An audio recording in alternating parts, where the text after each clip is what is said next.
سڵاو بینەرانی ئازیزی تەلەڤیزیۆنی کۆمەڵە ئەم کاتەوە هەموو کاتێکی ژیانتان پڕ بێت لە شادی و کامەرانی و خۆشەویستی.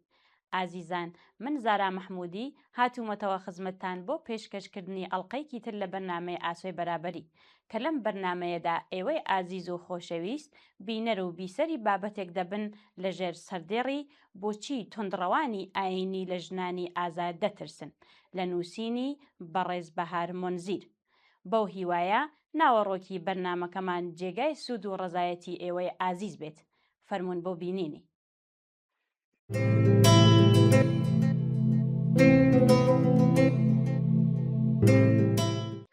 بۆچی تۆندڕەوانی ئاینی لە ژنانی ئازاد دەترسن؟ نووسینی بەهار مۆنزیر.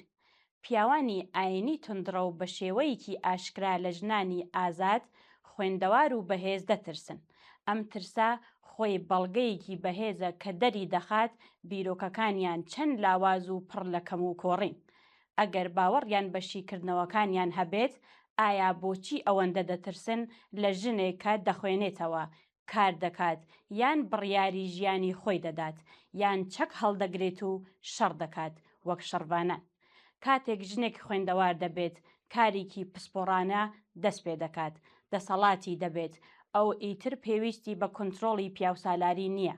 ئەمە بنەڕەتی هێزی تۆندڕەوانی ئاینی لەناو دەبات، چۆنکە دەسەڵاتیان لەسەر سەرکوتکردن و کۆنتترۆلکردنی ژنان دامەزراوە. نمونەی ئەفغانستان کاتێک ترس دەبێتە سیاست. ئەفغانستان نمونەیەکی ڕوونە لەوەی کە دەگوزارێت کاتێک تۆندڕەوانی ئاینی دەسەڵات دەگرنە دەست بە تەواوی لە ژنانی ئازاد دەترسن. لە ساڵی 2021ەوە تالیبان زیاتر لە 100 فەرمانی دەرکردووە کە ژنان لە ژیانی کۆمەڵایەتی داماڵیوە. ئێستا ئەفغانستان تەنها وڵاتێک لە جیهاندا کە کچان بۆیان نییە لە قوتابخانەی ناوەندی و زانکۆ بخوێنن. زیاتر لە 200 ملیۆن کچی ئەفغانی ڕێگریان لێکراوە لە خوێندن. بەڵام ترسی تالیبان تەنها لە خوێندن نییە. ژنان ناتوانن کاری دەرەوە بکەن، ناتوانن بەبێ پرسی پیاوێکی خێزانەکە بچنە دەرەوە یا بچنە ناو پارک، شوێنی وەرزش یان شوێنی گشتی. لە دیسامبری 2024دا تالیبان بە تەواوی خوێندنی ژنانی قەدەغە کرد، چیتر ناتوانن فێری پزیشکی و تەندروستی ببن. ئەمە ئەنجامێکی کوشندەیە، چۆنکە لە هێندێک شارەکاندا تالیبان ڕێگە بە پیاوانی پزیشک و پەرستار نادات چارەسەری ژنان بکەن. ئێستا ژنان ناتوانن ببن بە پزیشک و مامە. ژنان دەبێت لە ماڵەوە منداڵیان ببێت. ئەمەش وای کردووە ئەفغانستان ببێتە سێهەم وڵات لە جیهان بۆ مەرگی دایکان لە کاتی منداڵبووندا لە دوای سوودان و لیبیریا. لە 100,000 ژن 638 دایکان دەمرن. ئەمەش ڕێژەیەکی زۆرە لەم سەردەمەدا. راپۆرتی یونیسف لە ساڵی 2024 ئەگەر هەیە ئەم ڕێژەیە زیادی کردبێت. وەو هۆکارەی خزمەتگوزاری نییە بۆ دایکانی دووگیان و پێویستە لە ماڵەوە منداڵیان بێت. ئازیزان، ناوبڕێک دەبینین و دەینەوەلاتەن.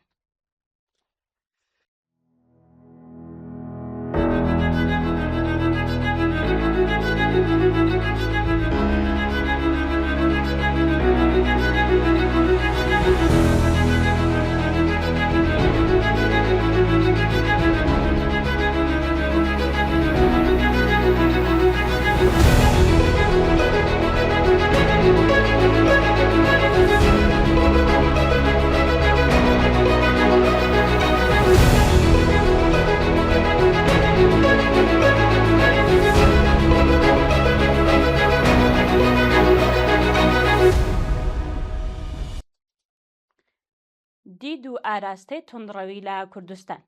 کاتێک سەرکردەیەکی ئاینی لە مایکەکەیەوە دەڵێت ژنان دەبێت لە ماڵەوە لە پاڵ سەماوەرێکدا دانیشن و تەنها چاتێ بکەن، یان پەرلەمانتاریکی بیر تۆندڕە و کۆنەخواست دژایەتی یاسای بەرەنگاربوونەوەی توندوتیژی دەکات، سەرۆکی حیزبێکی ئیسلامی کوردستان دەڵێت زانکۆ نابێت پێکەوە بێت، پێویستە کچان و کوڕان جیا بکەنێنەوە. ئەمانە هەموو ئەو دەواازانن کە تونتوتیژی لیانەوە بڵاو ببێتەوە. کاتێک پیاوێک لە ژنەکەی دەدات یان کچەکەی دەکوژێت بە هۆکاری ناموس لەخۆوە نەهاتووە.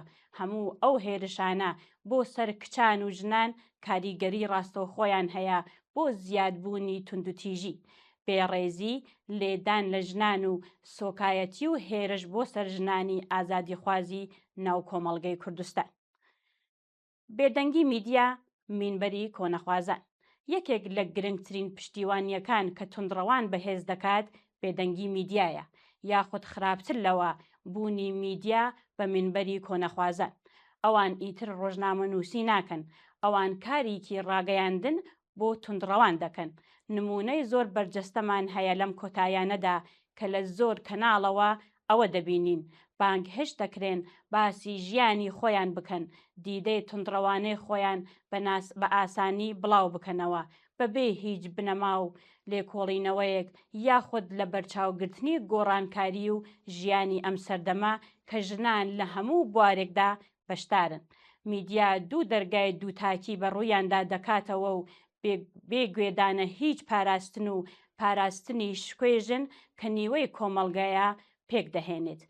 لە لایەکی ترەوە کە کێشەکە سەرەکیە هیچ کاتێک نەماندی حکوومەت و سەرۆک حیزبەکان هیچ کاتێک لە هیچ شوێنێکدا سەرکۆنەی ئەم بەکەمدانان و زمان تونندتیژیە ژنان بکەن، بەڵکو بەرەی ئازادیخوازان لە زۆر گفتوگو کۆبوونەوە و لێدوانە بە تەواوی پشتڕاست لەوەی کە دەسەڵات پاڵپشتی ئەوان لەبەر ئەوە ئەوان هۆکاری ڕێگری لە بیرکردنەوە و دیدی ئازاد دادەنێت.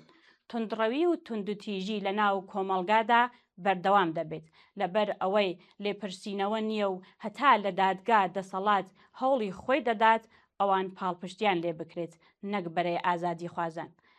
کاتێک مەڵایەک بانگەشەی ئەوە دەکات ژن لە ماڵەوە بێت، ئەمە لە خۆوە نییە، بەڵکو ئازادی ژن بە دژی خۆی دەزانێت، دەترسێت ئیتر کۆمەڵگا گوێ لێ نەگرێت، ژنان دەنگیان بڵندتر بێت. ئەمەش مێژووی هەیە تەنها پەیوەست نییە بە کوردستانەوە، بەڵکو هەمیشە بەرەی ئازادی خوازان لەگەڵ تونندڕەویدا لە کێشمەکێشدا بوون. زۆرێک لە تونندڕەوان تەنها ئەو بەشانەی ئاین جەختیان لێ دەکەنەوە کە کۆنتڕۆڵی ژنان دەکات دەربارەی دادپەروەری، ویژدان یان چاودێری هەژاران بێدەنگن. هەڕەشە و ترساندن.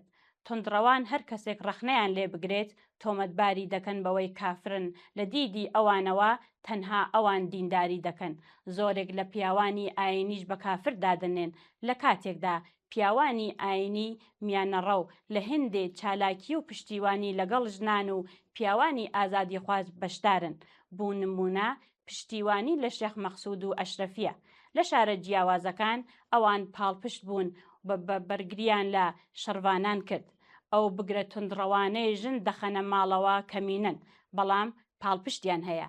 ئەگەر بێت و دەسەڵاتیان بێت وەک ئەفغانستان دەکەن ژن دەنێرنەوە بۆ ماڵەوە. خۆشبەختانە لە کوردستان بزوتنەوەی مەدەنی و ژن دۆست بەهێزە. بە باوەڕم بە خەونیش ناتوانن ژن لە ژیانی گشتیەوە ڕەوانەی ماڵەوە بکەن. ئازیزان، ناوبڕێ دەبینین و دێنەوە لاتەن.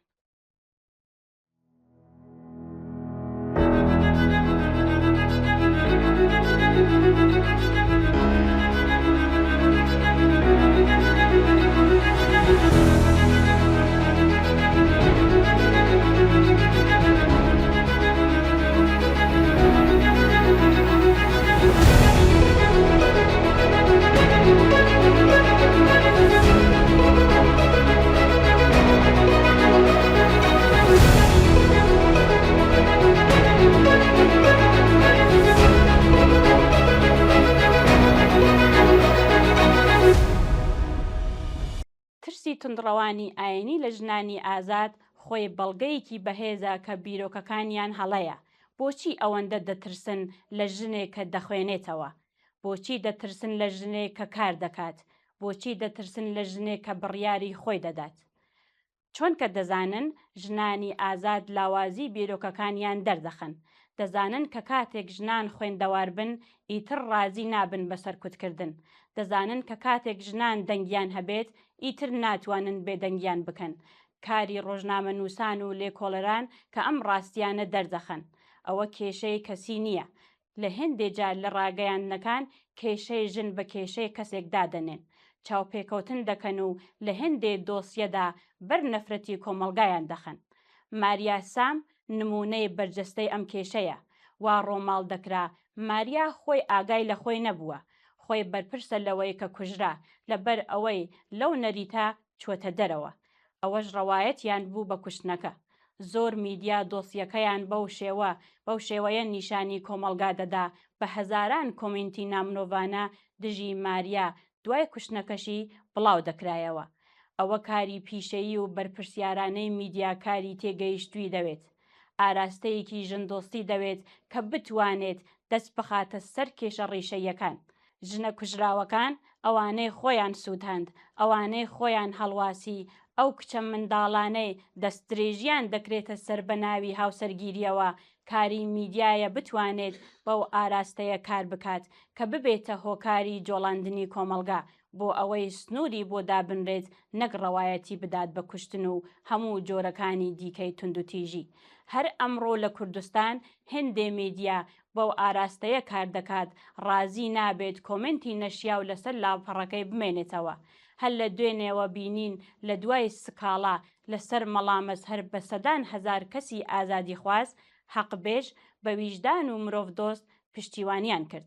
بەڵام بە هەزارانیش پشتیوانیان لەو تونڕەویە کرد کە هەوڵی ئاساییکردنەوەی خستنە خوارەوەی کچێکی گەنجی شەڕوان بکات.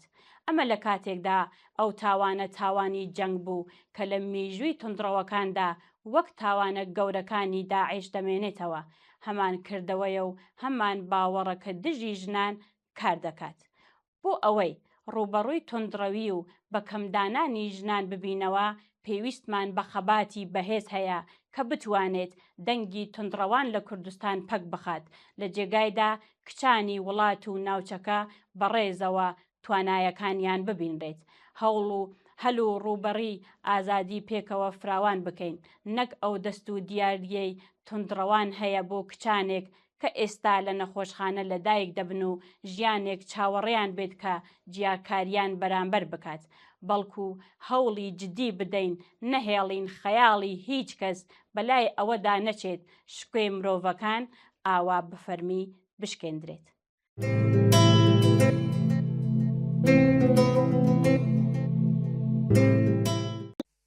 ماسی خانم نەو دەریا چاشێویدا بەسەریا کەفتە ڕێگە خرجە خرج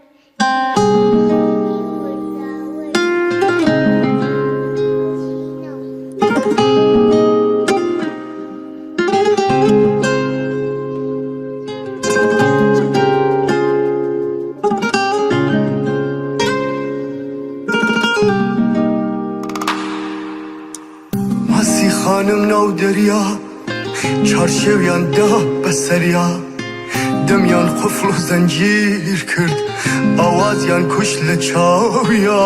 ماسی خانم ماسی خانم ماسی خانم ماسی خانم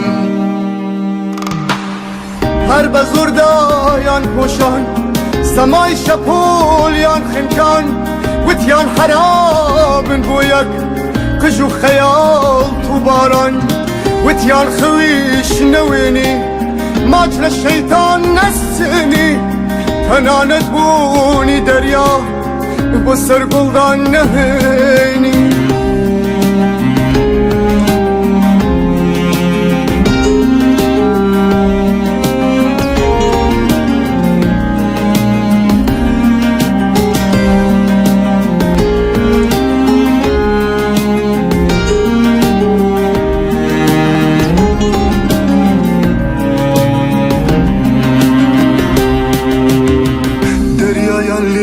پوشی غەمیان بەسەریا پاشی وتیان لەم هەموو ڕەنگە ئازادی رش بپوشی ماسی خانم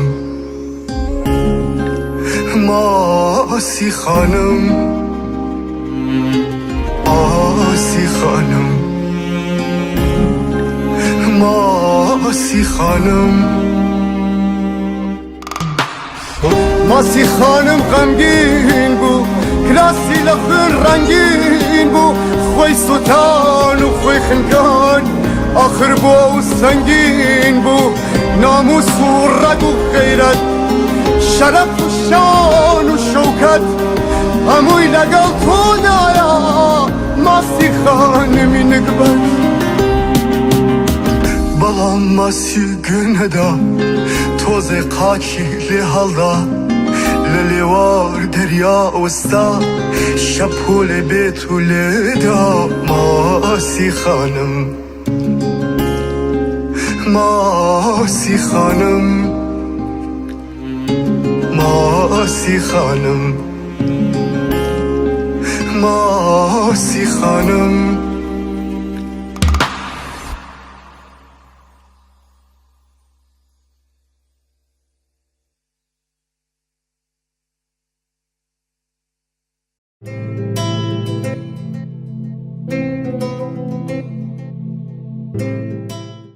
بەڵێ ئازیزان و خۆشەویستانی بینەر بەم شێوەیە هاتینە کۆتایی بەرنامەی ئەمڕۆشمان تا بە یەک گەیشتنەوەیەکی دیکە ماڵاوە.